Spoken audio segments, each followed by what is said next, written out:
Hey folks, how's it going? It's R&D Diesel, and today we're going to be replacing the tie rods and steering linkages on my 1997 Ford F350. Now this procedure is also going to be rather similar to a lot of your newer Super Duty four-wheel drive trucks as well, as they share a lot of the similar steering.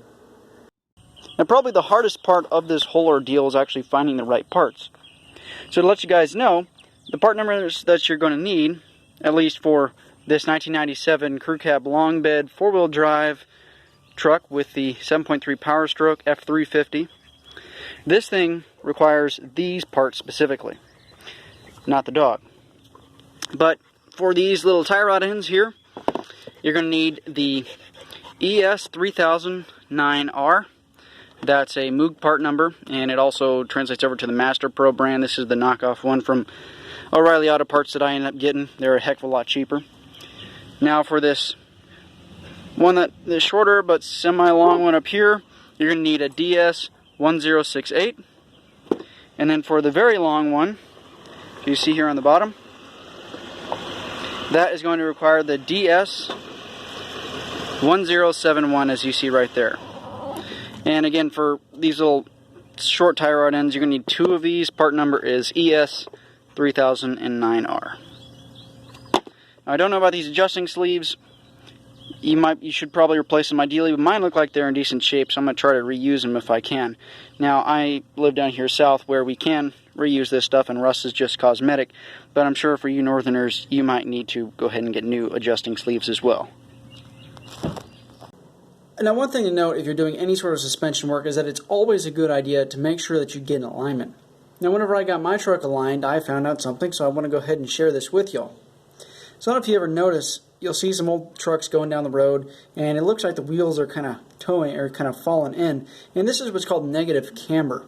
Now, unfortunately, on my 1997 Ford F350 with the monobeam front axle, it didn't actually have an adjustment mechanism to adjust those tires and to fix that negative camber. Because ideally, as you see here, you don't want those tires to be angled. You want them to be going more straight up and down to avoid any tire wear. Now, there is a part that you can get to have adjustment. You can buy these little adjusters. It's basically a nut with an offset hole in it, and what they'll do is as you turn this nut to align it, you'll push in and out on this knuckle, and that will fix your negative camber. Now, I ended up not doing this on my truck just because I figured, well, it wasn't all that bad on mine to begin with, but if your camber is especially bad, then you might want to look into getting these adjusters, because the stock monobeam front axle does not come with adjusters. So just a little thing to note.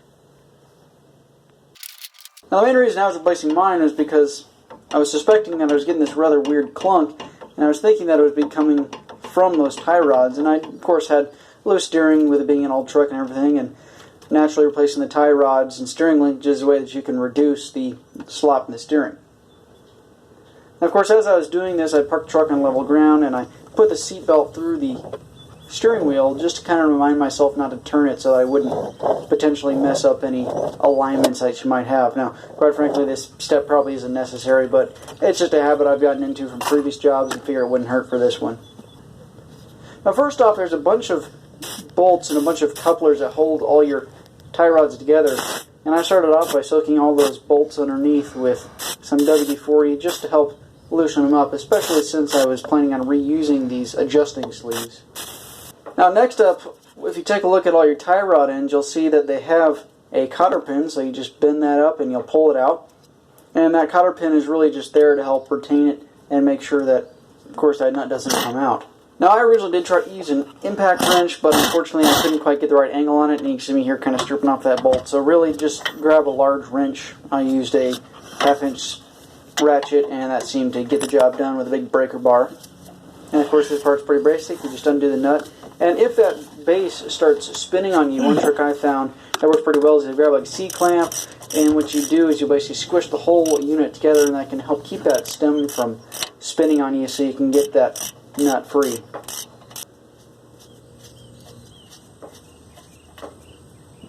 Now, at this point, the tie rod end is actually wedged in there based on its shape. It has kind of a cone shape that sets in there, and it holds itself in place whenever that nut is originally tightened down. So what we've got to do is we've got to essentially hammer it out.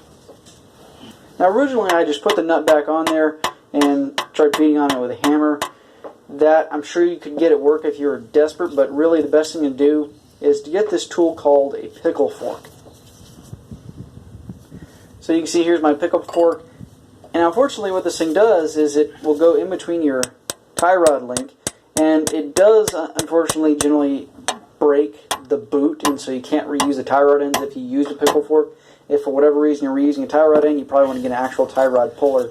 But you just put it in there, beat on it, and it'll pull the assembly loose, and then it just comes right out. Really basic job.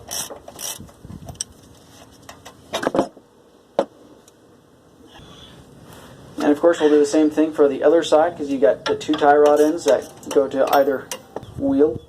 And of course if you're impatient like me, using a little hammer doesn't really get the job done, and quite frankly doesn't fit the ticket when you're dealing with a big one-ton truck. So the quickest way I found is really just to grab a 10-pound sledgehammer and use that instead. And just a couple whacks of hammer, and the thing just comes right loose. And there you have it. Power of a sledgehammer. Okay, so at that point, I've got both of those tie rod ends from either side loosened up, and there's one more remaining joint that's underneath the truck that connects from the pitman arm, from the steering gearbox, to that primary steering link. Now this one you unfortunately can't quite get a regular ratchet on it, but what I ended up doing was just grabbing a regular box end wrench, and with that I was able to get that nut loose, and also you can tighten it as well. Now there is a torque specification that you specify that you can look up in the book, but quite frankly at the end of the day all it really boils down to is just tightening these enough that that little cone part of the tie rod end is actually seated, and then you just put the cotter pin in there and it prevents it from backing off on itself. So as long as it's tight and snug, it should be good to go. Okay, so at this point we have a challenge. We need to make sure that the new tie rods that we're putting on are as close as we can get to being the exact same length as the original ones that we had, since the truck was driving reasonably straight. Now I'm going to later go ahead and get this whole thing aligned, and really if you're doing any sort of suspension work that could affect your steering or the alignment of your wheels, you really need to get an alignment. But at least we need to get this stuff close enough so that we can drive it to the alignment shop and not destroy our tires in the process. The way I'm doing this, as you see, I'm actually measuring the overall length of the old unit, and I'm comparing that to the length of the new one. Now the way that I'm doing this is because my units actually have these grease zerks.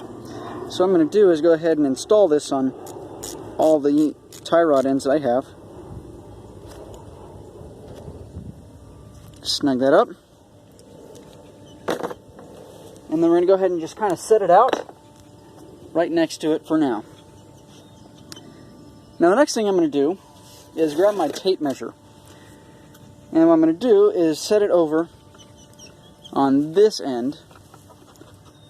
I'm looking at the old unit, of course, and I'm going to set the little tab for the tape measure right on the end of this grease zerk of the existing unit. Now this might be a little bit more challenging if you have non-greasable units that you're installing, but I'm going to take this and I'm going to pull it all the way to the end of the existing unit that I have. So bring it all down here.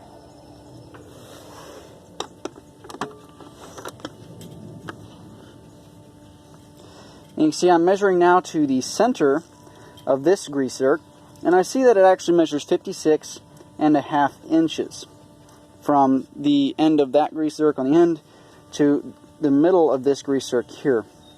So what we want to do is set the overall length between the ends of the tie rods of the new unit to be also 56.5 inches. Now you probably could just measure the distance from this outer tie rod to the end of your adjusting sleeve, but to play it safe, the best way to do it is to measure from end to end, because you never know if the part that you buy might be slightly different. For instance, they might have perhaps cut the threads slightly different, they might have gone further on the new unit versus the old unit, or you might have a different adjusting sleeve that has a different length. And so really the best way to play it safe is just to measure the existing distance from one tie rod end to the other tie rod end to make sure that you're spot on.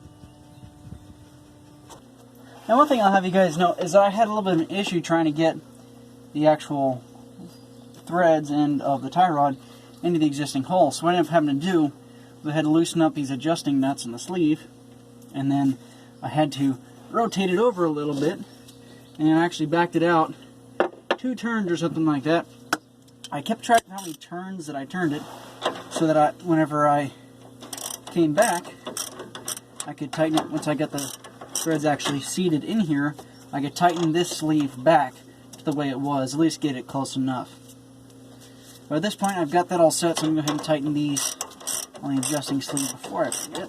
Now, at this point, pretty much the whole reassembling process is pretty basic, so I'm not going to cover all of them. What you do is you just get the nut on there, you stick the tie rod in, after you've got it all measured to a proper length, of course. And you'll just tighten up that nut, put the cotter, and you'll turn it until that cotter pin lines up enough. Just set the cotter pin in there.